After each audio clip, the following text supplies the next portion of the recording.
When I show up at an event with the R5 and the R6 Mark II, I cannot lie, I feel like a superhero. You know, that's how I feel. When I arrive at an event, I have a game plan. I start events with the R5 and the 50mm for larger details. I will cycle between the 15 to 35 for shots of the whole area and the 35mm for macro shots on the R6 Mark II. After that, the 50mm on the R5 becomes my main combo. I do this because my 50mm 1.2 is my best lens, it's my favorite focal length, and it was very expensive. When people begin to arrive, that's when I put on the 70 to 200, the cell phone killer on the R6 Mark II. Depending on the event, this camera can take over. If it is anything on a stage, this is the lens of choice. The event that I'm planning for did have a stage, so the 70 to 200 and the R6 Mark II put in a lot of work. Also, the 70 to 200 will get the shots of people in their natural state. If I were shooting something in a crowded space, I would have switched the 70 to 200 for a 35, and if it was very crowded, something like a dance floor, I would have switched to the 15 to 35. I've gone back and forth about how I carry cameras. I changed to Peak Design straps when I'm carrying one camera, but I have switched back to my Black Rapids dual straps for two cameras. They are a little more automatic when using two cameras, and using two Peak Design straps just caused me to think too much about how I would use them both at my last shoot.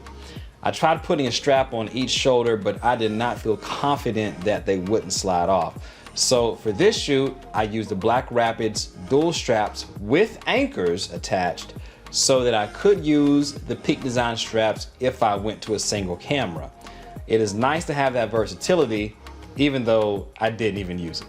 Before a shoot, I check to see that my cameras are synced up on the same time. This makes editing in Lightroom so much easier.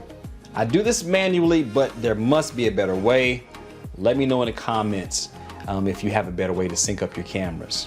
I set my record options for photography to record to multiple. I manage one card per camera throughout the event, and I leave one card alone with all the pictures just in case I mess something up. That's why I need two card slots. Two cameras means more pictures to cull, so I delete throughout the event. When I get downtime, I delete pictures that I know I will never use. I use 64 megabit cards on the R6 Mark II and 128 megabit cards on the R5, and I shoot compressed RAW on both cameras. The R6 Mark II is a game changer because of its low light performance. You can bump the ISO up very high and still get acceptable photos. For the R5, I have a Godox V1 with a light dome. I also bring AD200s just in case there is a backdrop. I use the V1 to control the AD200s and go back and forth between shooting the event and shooting guests in the backdrop if that is an option. I didn't use it for this shoot, but it's nice to be prepared and have that option. For developing photographers, I definitely recommend shooting festivals like the one that I did the other day. The lighting scenarios are very straightforward and can mostly be shot with natural light. It is also a great opportunity to network and let people know what you do. So after all this planning, the goal is to have fun and shoot. The hope is that I will not run into any situations that I can't handle automatically. The goal for me is doing all the thinking before the event so I can focus on shooting in the moment. That is what all this gear is for. It is to make your job easier so you can get creative and take great shots. But whatever gear you have, I just hope that you are using it, and I hope that you are enjoying it. So get out there and shoot an event. They are super fun to do. Until next time, peace.